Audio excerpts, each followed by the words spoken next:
Welcome along, folks. Apologies, this is not my house. This is a motel room. 3 hours north of Auckland. I'm currently on holiday with my in-laws and my missus. Taking the in-laws on a wee tour around. But I still made time to watch a bit of rugby back here in the motel room. And I sat down and watched Georgia against Ireland, which was free to air, at least here in New Zealand. On Rugby Passes TV, I initially couldn't find it on my local broadcaster. I was cursing them out for not having this game, but it was free on Rugby Pass TV. Check with your local listings if you want to look for it yourself, but they region block some stuff. This game was on free. So happy days. International rugby being free to air in New Zealand almost never happens. So take that as a win. What about this game? Well, we'll go through some of the key bits of the stats, but I think for Ireland to win 34-5? That's pretty friggin' good, especially considering they are without so many of their Lions, and Georgia are not a bad team. Georgia are genuinely that kind of mid-range team, just below the tier 1 teams, can cause the odd upset and whatnot. Give teams a really good go, need more game time and whatnot. We've been talking about it for years, but they often lift when they play a big team that comes to town. We wish games like this would happen more often, but I think from an Irish perspective, you'll be pretty chuffed that your depth guys, your young guys, the fringe guys stood up pretty well. The scrum conceded a few penalties. I think the one thing generally from an Irish perspective would be how many penalties were coughed up. Some of them at ruck time, some of them at scrum time, as I said, but came out of both halves absolutely firing. Try time. Stockdale's injury was a bit unfortunate, but a lot to like about the Irish perspective, I reckon. For the Georgians, it's a little bit of an opportunity missed, I feel, because as I said, understrength Irish team, it's a chance to make something more of a statement than what they did. Maybe the occasion got to them a little bit, especially going down 14-0 early. But they need more games like this. It's the same old story. We keep saying it, and it just doesn't really happen. But it was obviously raining in Tbilisi, which certainly didn't help some of the handling, but it didn't stop Ireland from going out to an absolutely flying start. Prendergast to Tommy O'Brien. Welcome to international Tommy O'Brien, international rugby. Goodness gracious me. Try within how many seconds? Yeah, a flying start. 7 points to 0 from that Prendergast kick. And then second one from a 5-metre scrum, shifting it right. Tommy O'Brien again, 14 points to 0. Not the start the Georgians wanted. Cracking stuff from the Irish lads. And the game kind of kept on with the crazy for at least the first 15 or so minutes, because the Georgians almost had their own crazy try with Niniashvili and Tabutadze combining the two excitement machine players, the fullback and the right winger. But for the fingertips just not being enough on the ball for Tabutadze, that try gets chalked off for a knock-on. Then the game actually settled down a wee bit. We did get a bit of handbags on the half an hour mark after a scrum, as there was a bit of kind of frustration building. And Prendergast might have been able to control the game with the boot around the park, but he has no winger, at least not yet. He almost went over in the corner when Tommy O'Brien popped him the ball, but couldn't get those feet off the ground. So he was kind of denied a try of his own. But I thought overall pretty entertaining first 30-odd minutes. The Georgian scrum, as I said, was doing all right.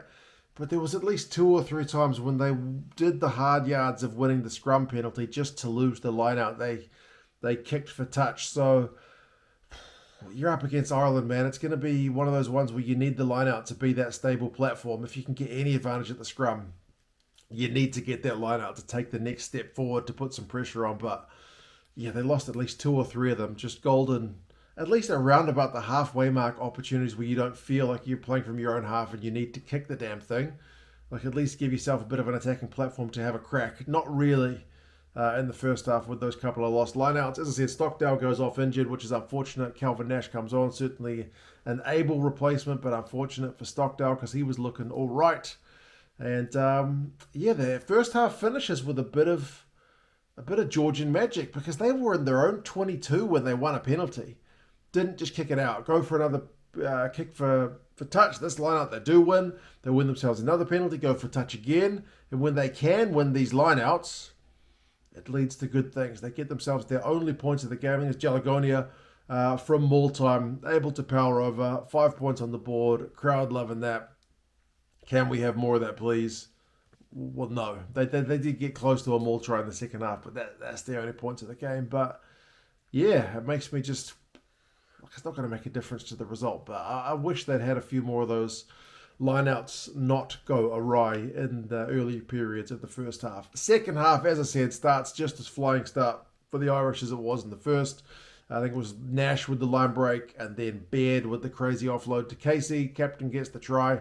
So it's an extended lead for Ireland and a great way for them to come out of the sheds because they've just conceded right before halftime. So they would have kind of gone from a bit of a downer to getting themselves right back in the momentum. And then a little bit of respect for Georgia, I guess, because they opted for a couple of penalties. Like they opted for one on 44 minutes to make it 24-5.